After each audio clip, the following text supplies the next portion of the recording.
everybody wakunze TV show boy the bad commando aka the champion boy ya murambona kabisa ndahantu itsura kabisa imeze fresh ndikumwe n'abasaza kabisa ndikumwe n'abasaza ndikumwe ngano muririmbya mwita Mupati Octavo umwanditsi w'indirimbo Zaya ari kumwe na Kiriko Akili umwanditsi w'indirimbo Igitabo umwanditsi w'indirimbo ya Chaka umuririmbyi muramuzi sana atabura arica aramomora muri industry ya plus 257 imeze good man.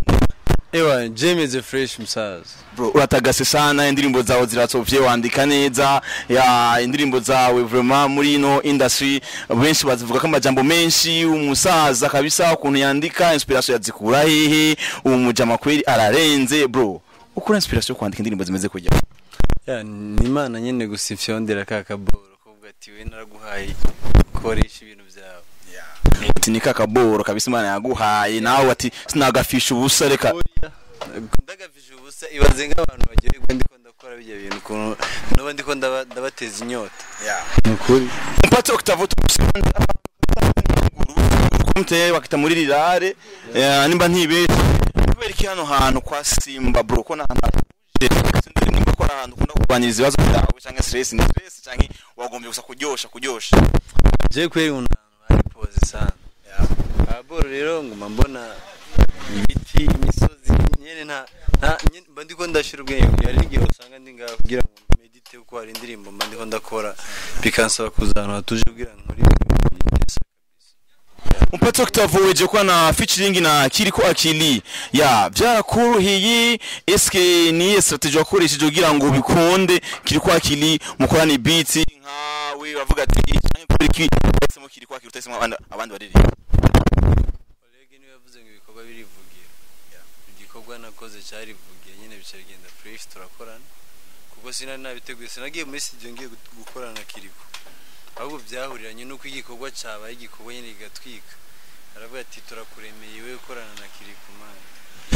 indirimbo ukorana na Kiriko Zaya isonge mu Burundi ndibaza nta muntu atayizi bakonsa TV iyo ndirimbo yabaye international irakora ibitangaza mu industry ya 257 ya Mupati Octavo urakoze indirimbo Igitabo ya benshi baravuze ko amajambo menshi iyo ndirimbo ntiyabaye hand ya Kiriko iyo ndirimbo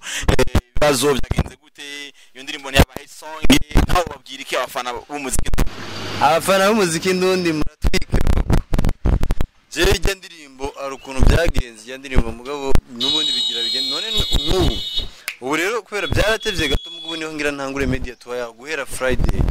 zo ntangure media tour ya ndirimbo hama ibijanye no kuyamamaza indirimbo iri muri top 10 irikratogwa ku radio ibintu nk'ivyo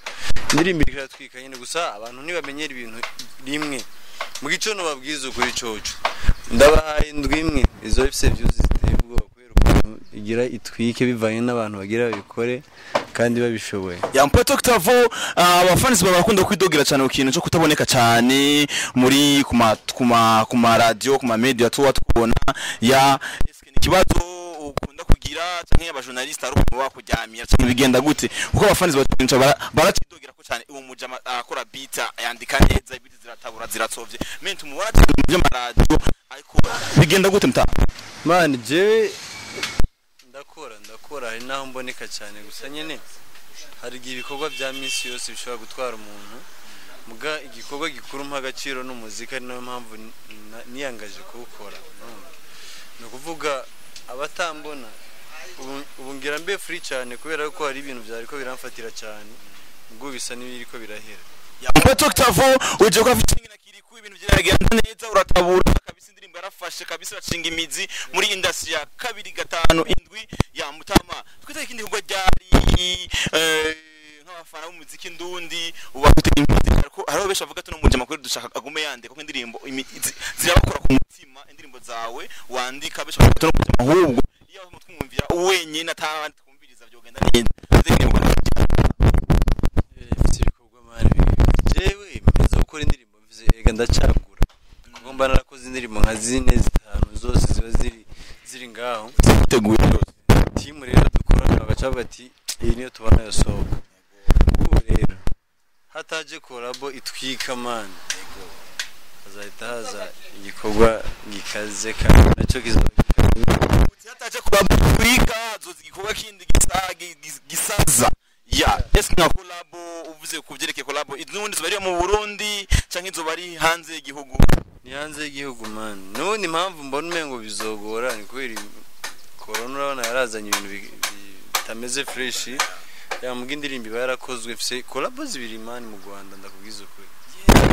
bakunze Sanlux TV mwumva mupate kitavo bana kuntu je numva menga ahubwo no cyanda yivuga gacha ndababwira nabo twakoranye murumva umusaza rero ati ibikorwa tumwumvirize gatoya turashtumvirize gatoya nuriya mugabo nuri ya uriya mugane ko yiruka sana umusaza vipi Ogini Octavo umusaza n'umupampe gusa ndamuze nk'umuji wanje kuri we ikintu ukunda kuri we bibiri ikintu nkunda Ariambo ya kintu wanga n'umusinzi urumva Octavo n'umusinzi tawo oya vipi mzee Salama mzee mavuta mupate Octavo mfaniki turaba Kristo Kristo urusatu gwita urusengero mwaze gusengera hamwe uko mbona hari ibintu by'amavido Octavo muzi umukizwa ikintu ukunda kuri we canke makuri weho niki ikintu nkunda kuri we cyambere vuga ati cyane akaba yakiyo n'abantu ameze fresh okadefu akadefu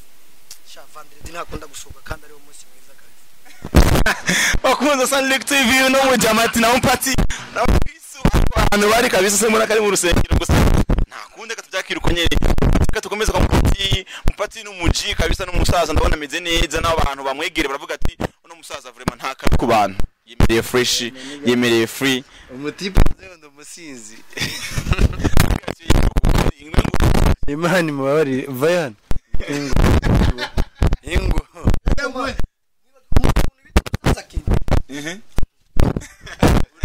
namo mufungo musaza bari kuzinuka twegera ubundi ukatubwira ukuntu no musaza nawo